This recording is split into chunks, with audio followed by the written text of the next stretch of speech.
جو رشتے تمہیں تکلیف دیں ان سے دوری اختیار کر لو، وہ خود لوٹ آئیں گے مگر اس وقت جب تمہارے دل سے اتر چکے ہوں گے، کیونکہ وہ تمہاری قدر سے نہیں پچھتاوے سے لوٹے ہیں۔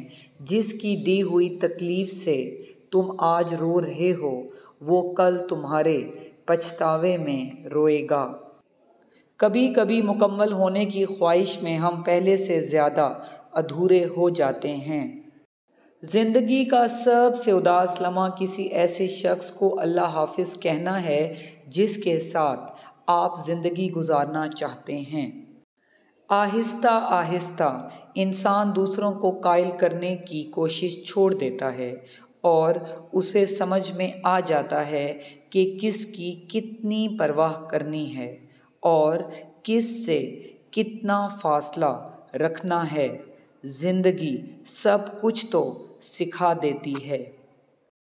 شدید تکلیف میں دکھ کے اظہار کی اپنی ترتیب نرالی ہے۔ سب سے پہلے اپنی ماں یاد آتی ہے، پھر قریبی دوست احباب، اور جب کسی سے بن نہیں پڑتا تو بے تحاشا، بے ساختہ اور بے پناہ اپنا رب یاد آتا ہے۔